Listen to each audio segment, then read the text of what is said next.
episode 13. Hitler Youth gets his groove back. Recap. So, the whole episode is more or less a fight between Naofumi and the royal family. It's them hiding out. It's them on the run for the first half, and then there's a big fight between Naofumi's party and the world. Yeah. You definitely see all three of the heroes are there. The church comes up again, so you know they're definitely involved. They actually explain the church, and I always thought that the symbol for the Three Heroes Church didn't have the circle in the back, because I thought that was the symbol for the shield. But no, that's just... I was wrong. That's just their symbol. Yeah. But you definitely know that they're more involved than you thought before. Yep. And then, into the episode, we meet another spy. Or the same spy. I suppose, the same spy.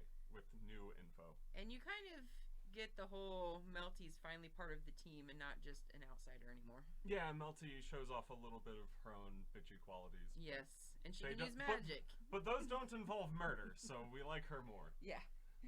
So what did you like? So for this episode, my favorite part is just Philo using the gloves against Hitler Youth. He definitely becomes a very high maintenance pedophile in this. He gets to be a real high maintenance pedophile in this. Yeah, like going after her like she's just his next big treat. Mm-hmm. And she takes the gloves that the one guy gave her that gives her the strength of 100 men. And sends them flying against a rock. Flying again. At least she didn't kick him in the balls this time. Yeah.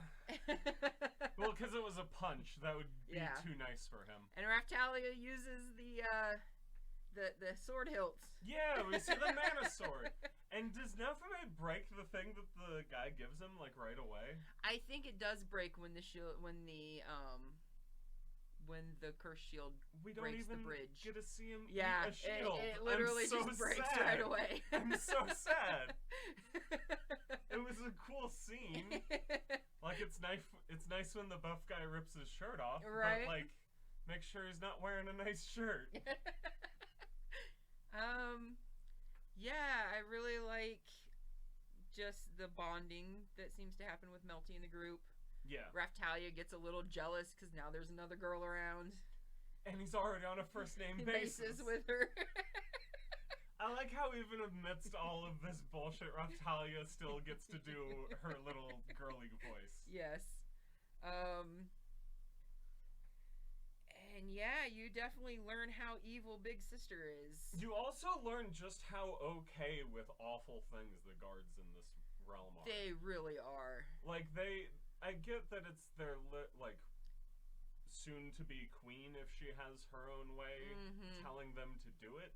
And they're probably going to be involved on all... I think it's more the church using her own agenda against her, like... Against everybody, yeah. Yeah, like, I feel like they're more influenced by the church's involvement than her involvement. I'd say I agree, but Naofumi even points out that these are the men that are specifically under the king. But they also point out that these men are squarely within the church, and you find out later on that the king is not the one that's been calling the shots, the bishop is. That's true. So these guards are definitely the church's guards. Yeah. Less the king, because Melty even says she doesn't think the king is involved. And Maybe he's not. He's completely ignorant. He's being used by his daughter in the church. That's just how dumb the king is. He doesn't know who's watching his back. Yeah, pretty much. I do love how they really, like, sneak in some low blows to him in the campsite, where, like, they point out that he's literally, like, adopted royalty. Yeah, he married into it. And his wife is the one that's got all the control. Who's the British one that's like that right now? I mean, King Philip was married to Queen Elizabeth, but he passed away last year. He died? Yeah. I was gonna say something mean. Rip Philip. You're immortalized in an anime character. But Good yes, for you. He was You're the doing king. better than me. He was the king, but Queen Elizabeth ran the country. Alright. Because she's Queen Elizabeth. Art imitates life, huh? Wow. How was this so lost on me until now? Okay. Moving on, what else did you like? I like Melty's magic. I do like Melty's. I like that her sister is fire and she is water. Yeah. It's very symmetrical there. Mm-hmm. Maybe a little too on the nose, but I like it. No, this show's really about. well. This show is all about being on the nose. I mean, the Shield Heroes country is named like Shieldaria or something. I do like that Big Sis had to take a special potion to get stronger to fight them. She spent money to try and kill her sister. Like, yeah. Like mana potions are a big thing in this world. Yeah. Yeah, she had to take a mana potion to fight her little sister.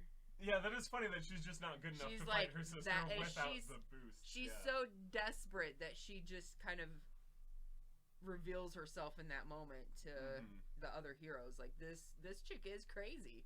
Yeah. Like, maybe the Shield Hero's right, and this woman is just insane. I love how Hitler Youth is they have the standard idiot who's actually fallen for brainwashing, being like, oh, this is how brainwashing works. You have a shield that can brainwash people, and he's like, seriously, if I had that, we would not be having this conversation.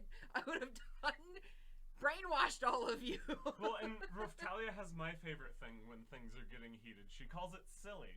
Yeah. I love it when you just call something silly. It takes all of the power out of something. Yeah. Great. That's why I use it with Jace so much. You're a silly boy. Yeah. Yeah. There's a lot of good voice acting in this episode. Yes. There's good voice acting all throughout this show, but even just like the angry guards in the background sound like you're getting snuck up on. Yeah. And it's really good. It's really, really at the good. very beginning of this episode, you see them actually fighting the guards to save. Oh yeah, the edits. No, like the fight that the edits are made off of. Right. Wasn't that at the beginning of this episode? Yeah. No. In that scene when Philo just kind of jumps and then turns into the bird to sit on all of the guards. Oh yeah, that's really funny. It's just the greatest. She just 'cause kind of like plops down. Yeah, that's awful that those soldiers just like left one of their own amidst the hands of what they think is Satan. Yeah. Pussies. Right? Like, if you're gonna go be a crusader, at least get the job done. Right? Yeah, well, the whole point was to frame them for kidnapping, so some of them had to run away, but... I guess. I mean, just the dude with the orb, right? Right, with the DVD player. Pretty much, the one with the video camera. The one with the cell phone recording everything that's going on. I like how it wasn't the king, or like it was very clearly a religious figure doctoring the images in this. Yeah, there's a lot more blood and. Well, really doctor everything you up. see the shadowy figures around the ball, and they're like poking it with like religious stabs and stuff. Yeah. Like very gold or bronzy type looking things. All right. So what did you not like? I just, we really didn't need another reason to just kind of hate everybody except for Nafume. I don't know. I think we did. It's just, they're making it very blindly obvious that he's the one that's in the right and everybody just treats him badly. But it has to be because the person that comes to his side is the queen and she's been completely removed from all of this. Maybe. So he has to be blameless from the perspective of someone who hasn't seen anything with their own eyes. Yeah. It's just it just seems a little overwhelming at some points. Well, and it's not like he's blameless. Like, you still have Melty telling him that her dad might be stupid, but he wants his country to be okay. Yeah. He's doing something dumb, but eventually if you just go talk to him, you can find out why he's being dumb. Yeah. I just love that Melty doesn't want her parents to fight. It's such a young It's girl a very thing. little girl. It's very interesting. Her character I find very interesting because she draws a very good image of what it's like to be a child but have so much responsibility you don't feel like you can be a child. Mm-hmm. Like, they really do a great job of putting her in that situation. We like to say that her sister is a very Joffrey character. Mm-hmm. She is a very Sansa-esque character. She is, yes. Yeah. And she's Sansa done right. Yeah. I hate Sansa from Game I of Thrones, do too. everybody. It's horrible. She has the worst lines. She's horrible. She makes the dumbest decisions. They got a pretty face and not much else in that character. Yeah, I hate Sansa. But no, Melty's really, really good, and you get to be, like, you get her duties come first, but she still gets to have fun. Yeah, she's still a kid. She still doesn't, she shouldn't have to shoulder that much responsibility as a 12-year-old girl. Yep. And yeah, we get a new intro in this episode. Is that under things we don't like? No, I like the new intro. I don't know. I like the intros for the show. They show a lot, and they reveal a lot. Oh yeah, should we get into spoilers? Yeah, spoilers. Okay, so yeah, we see, what's his name, Ruby? The dude with the scythe? Yes, you do kind of see, the champions that they're going to fight in the last wave that they think are their friends. Yeah, there's there's Scythe Man and Bracelet Lady. Yeah, and then you get she's really Jules or something, but she uses bracelets in the fight that they get in. But no, you get a good image of the queen and the queen of the Philos.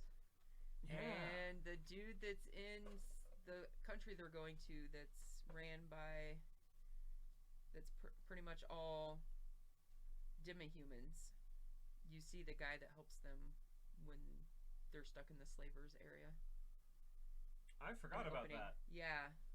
Like, I completely forgot about that little arc, yeah. He's Melty's friend, and he's the one they go to when they finally get there. That's right. And then they go to, like, free the enslaved demi-humans that the one guy has taken. And yeah. They totally bite off One Piece. That's awesome. Yeah, so...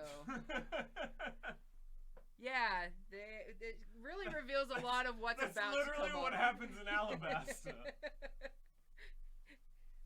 But yeah, so I'm excited. This is I think my favorite part of the show, where you get out of the country where he's just the shield hero. Yeah, you get to have go some into fun, like high magic nonsense. Yeah, you meet the queen of the Philos, and you free some demi-humans, and you meet new friends, and you meet the queen, and then you come back into the other country, and it's just, oh, now we have to battle a church, and everybody's everything's again. gone sideways. Yeah, it's like, it's a great transition from, hey, let's go from all of this drama, and go just take a break from it for a while, and I like that part. Mm-hmm. So this is my favorite arc of the show. Yep. Just because it's a little, even with demi-human slavery, it's a little less dramatic. Yeah. Well, and this episode is such a good punctuation to the last arc, because it's like they're still going to be telling lies about you. Yeah. But there's one person in the country that's still trying to figure out what's going on because of Ren. Right. He does leave Ren with I think you can figure this out. I think you're not as dumb and stupid and influenced by this person as the other two. Yeah, so he leaves that to Ren, and like it lets it be known that like lies are still going to be told about you in the background of all of this while you're not thinking about it. But hey, we get a whole arc where you don't get to think about it. Right? Yes, and I love it. And then you get Crazy Sister at the end setting fires for no reason. Yeah, fuck her. Okay, I'm gonna get on my conservationist soapbox. I don't do this very Spoilers. often. Don't kill wild animals just to get to your own means. That's fucked up, and you shouldn't do it. That's the big takeaways. Don't start a forest fire to kill your sister. Right? That's so fucked up. That's not okay. The laugh she gives at the end is just, this is just beyond Joffrey. This is horrifying. I'm just gonna point out, in Skyrim, in like the info, there's a bunnies killed like tracker, so it keeps track of how many rabbits you kill. There's no real reason to, but you can go hunt rabbits in Skyrim. It's just kind of encouraging that you don't do it to the people in the towns, I guess. But yeah, her bunny killed count is like in the millions at this point, just with the one fire. There's a lot of rabbits everywhere. And there's especially a lot of rabbits in the forest. Don't start forest fires to kill your sibling. Yeah, don't start